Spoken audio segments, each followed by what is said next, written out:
আমরা জানি আমাদের জাগতিক দৃষ্টিকোণ মোতাবেক যিনি আত্মসমর্পণকারী মুসলমান তিনি আমিত্ব বিসর্জন করেছেন। তাফসীরের কিতাবের মধ্যে আসতেছে যিনি মুসলিম তিনি আমিত্ব বিসর্জন করে মরার আগে তার আত্মাটুকুন আল্লাহকে দান করে দিছে। আল্লাহ যে আপনার আত্মাটুকুন দান গ্রহণ করলেন, আপনি যে জান কুরবান করলেন, গ্রহণ করলেন, তার প্রমাণ কি? প্রমাণটা আজকের যুগে জিজ্ঞাসা করলে আমি আমার কথা বলবো, আরেক হুজুরের কথা বলবো। আল্লাহকেই জিজ্ঞাসা করি, আমি যে আমার সবকিছু জান মাল কুরবানি করলাম তার প্রমাণ কি? আমার আল্লাহ দেখে বলে, ও গাজীপুরবাসী, আজ থেকে 1400 বছর পূর্বে আমার নবী মুহাম্মদুর রাসূলুল্লাহ সাল্লাল্লাহু আলাইহি ওয়াসাল্লাম পৃথিবীতে আসিয়াছিল। আমি তখনই ফয়সালা দিয়েছি, নতুন করে ফয়সালা দিতে হবে না। তখনই বলে দিয়েছি, ও জগতের বাসী, তোমরা যদি সাধারণ থেকে অসাধারণ হতে চাও, তোমরা যদি অন্ধকার থেকে আলোর পথে আসতে চাও, তোমরা যদি ইমানদার থেকে মর্দে মুজাহিদ মুসলিম হতে চাও, তোমরা যদি দুনিয়ামুখী না হইয়ে আমি আল্লাহমুখী হতে চাও, তোমরা যদি জগতের বাস্তবমুখী ওই জগতের সর্দার মাতাব্বর, জগতের ছোট হুজুর মোটা হুজুর সকলদের পূজারী যদি না হতে চাও, তাদেরকে বাদ দিয়ে যদি আমি আল্লাহর পূজারী হতে চাও, আমি আল্লাহ 1400 বছর পূর্বে ফয়সালা করে দিয়ে দিয়েছি। আমার রাসূলকে বলে দিয়েছি, ও রাসূল আপনি বলিয়া দিন, কুল হে নবী আপনি বলিয়া দিন, ইন কুনতুম তুহিব্বুনাল্লাহ, যারা আমি আল্লাহকে পেতে চায়, ফাত্তাবিউনি ইউহিব্বুকুমুল্লাহ, তারা যেন আপনি নবীর ইত্তেবা করে, আপনি নবীর অনুসরণ করে, আপনি নবীজিকে মহব্বত করে, যদি করে ওয়ায়াগফির লাকুম যুনুবাকুম ওয়াল্লাহু গফুরুর রাহিম, যদি ইত্তেবা করে, অনুসরণ করে, তাহলে আমি আল্লাহ তাদেরকে ক্ষমা করে দিব। আল্লাহু আকবার। রিসালাত ইয়া রাসূলুল্লাহ। আসাদুজ্জামান আল কাদরি পীর সাহেব জিন্দাবাদ জিন্দাবাদ। শুধু তাই নয়, এবার আমাদের জানার আগ্রহ, এখানে তো আপনি নবীজিকে ভালোবাসার কথা বললেন, নবীজিকে ভালোবাসলে কি আমার হয়ে যাবে? আমার আল্লাহ কই, শুধু ভালোবাসবি কেন?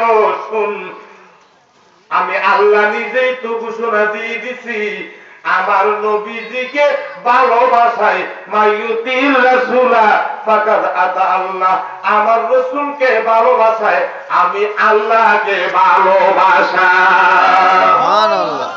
কি রকম ভালোবাসবো? শুধু ভালোবাসবো, মানুষ তো তার সন্তানকে ভালোবাসে, ঠিক না বেঠিক? ঠিক। মানুষ তো তার সন্তানকে ভালোবাসে, মানুষ তার স্ত্রীকে ভালোবাসে, মানুষ তার মাকে ভালোবাসে, মা তার সন্তানকে ভালোবাসে, সন্তান তার পিতাকে ভালোবাসে, পিতা তার সন্তানকে ভালোবাসে, ভাই ভাইকে ভালোবাসে, ভাই বোনকে ভালোবাসে, বোন ভাইকে ভালোবাসে, বন্ধু বন্ধুরে ভালোবাসে। এইরকম দুনিয়ার জমিনে ভালোবাসার কোন উদাহরণ আসেনি। আমার আল্লাহ কই, জগৎবাসী এইরকম ভালোবাসার উদাহরণ নয়, ওই ভালোবাসাটার মধ্যে থাকতে হবে আমার নবীর গোলামি। আমার আল্লাহ কই, ফাতিউল্লাহ ওয়ার রাসূলা লাআল্লাকুম তুরহামুন, যদি জগতের কোন মানুষ দুনিয়া, মউত, কবর, হাসর, মিজান, পুলসেরাত সকল সেক্টরে যদি আমি আল্লাহর রহমতের কামনা করে, তাহলে আমি এবং আমার নবীজির গোলামি করো।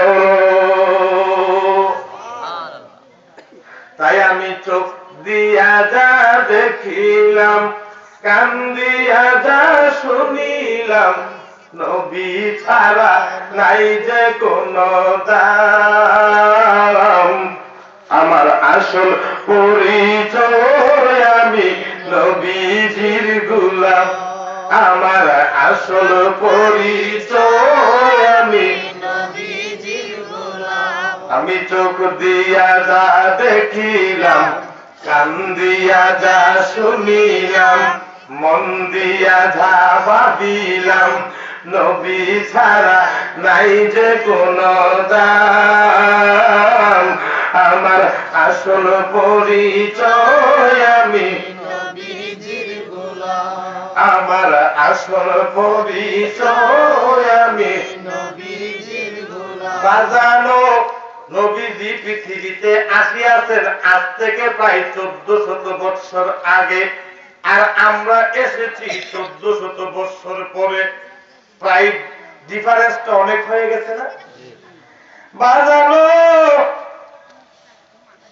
আমার নবীজির যুগে আমার নবীজির গোলামিটা কেমন করে করতে পারলে আল্লাহর গোলামি হয়, নবীজির মাধ্যমে আল্লাহর কাছে আত্মসমর্পণ করলে কেমন ভাবে করলে মুসলিম হয়, আমাদেরকে শিক্ষা দিয়েছেন। এই পৃথিবীর জমিনে সর্বপ্রথম যিনি নবীজির কাছে মুসলমান হয়েছেন নাম জানেননি? জানেননি? এই দুনিয়াতে আমার নবীজি দ্বীনের দাওয়াত দেওয়ার পরে, ইমানের দাওয়াত দেওয়ার পরে সর্বপ্রথম যিনি আমার নবীজিকে বিশ্বাস করে নবীজির হাতে হাত রেখে ইসলাম গ্রহণ করে মুসলিম হয়েছেন, তিনার নাম আপনারা জানেন? তিনি হলেন উম্মুল মুমিনিন, মুমিনদের মা হযরত খাদিজাতুল কুবরা। সুবহানাল্লাহ। আমার নবীজির প্রিয় স্ত্রী, নবীজির প্রিয় বিবি হযরত খাদিজা। আমরা নবীজির কত নাম্বারের উম্মত, আর প্রায় 1400 বছরের পিছে পড়ে গেছি। যিনি নবীজির কাছে হাতে হাত রেখে বায়াত গ্রহণ করেছেন, শুধু তাই নয়, আরবের সমস্ত লোকেরা আমার নবীজি যখন রাস্তা দিয়ে বের হয়ে যাইতেন, ওই লোকেরা আমার নবীজিকে পাথর মারতেন। আমার নবীজি যখন সিজদায় পড়তেন, ওই মক্কার কাফেরের গোষ্ঠীরা আমার নবীজির সিজদার ভিতরে ওই সের মুবারকের মধ্যে মালাউটের পচা নারী বুড়ি ছিটাইয়া দিতেন। আমার নবীজি যখন রাস্তা দিয়ে বের হয়েছেন, রাস্তার মধ্যে কাঁটা পুঁতে রাখতেন, বাবলা কাঁটা। আমার নবীজি যখন রাস্তা দিয়ে বের হইতেন, যখন অন্ধকারের দিকে যখন নবীজি দিনের বেলা বের হইতেন, রাত্রে আবার বাসায় ফিরবেন, এর ভিতরে রাস্তার ভিতরে গর্ত করে নবীজিকে মারার ষড়যন্ত্র করতেন। ওই সময় সারা মক্কার মানুষ যখন আমার নবীজিকে পাগল বলতো, ওই মক্কার মানুষেরা যখন আমার নবীজিকে মূর্খ বলতো, তামাম পৃথিবীর সকল মানুষকে তোয়াক্কা করে যিনি সর্বপ্রথম আমার নবীজিকে আল্লাহর রাসূল হিসাবে বিশ্বাস করে নবীজির চরণে লুটাইয়া পড়লেন, তিনি হলেন তামাম পৃথিবীর মুমিনদের মা, আমার নবীজির প্রিয় বিবি হযরত খাদিজা। সুবহানাল্লাহ। ওই মা খাদিজা কেমন বিশ্বাসী ছিলেন। আমার নবীজি নবুয়ত প্রাপ্ত হয় নাই, গভীর মনোযোগ, আপনাদের কি কষ্ট হইতেছে? আমার নবীজি নবুয়ত প্রাপ্ত হয় নাই, হবে। নবুয়ত প্রকাশ হওয়ার পরে কাফেররা বিশ্বাস করে নাই। 40 জন মুসলমান হইতে, 39 জন ব্যক্তি মুসলমান হইতে আমার নবীজির 3 বছর সময় লাগছে। কত বছর? 3 বছর। কত বছর? 3 বছর। ওই নবুয়ত পাইবার আগে আমার নবীজি যখন হেরা পর্বতের গুহায় দেন সাধনা করতেন, নবীজি যখন হেরা পর্বতের গুহায় সাধনা করতেন, ওই সময় হঠাৎ করে একদিন আমার নবীজি একটু একটু আতঙ্কগ্রস্ত অবস্থায়, শরীরটা একটু কাঁপতেছেন, কাঁপা অবস্থায় নবীজি ঘরের ভিতরে ঢুকলেন, অর্থাৎ কিছুক্ষণ আগে জিব্রাইল আমিন এসেছেন। জুড়ে জুড়ে বলেন সুবহানাল্লাহ। সুবহানাল্লাহ। ঘরের ভিতরে ঢুকলেন, ঢুকার পরে আমার নবীজির প্রিয় বিবি হযরত খাদিজা বলতেছেন, ঘটনা কি?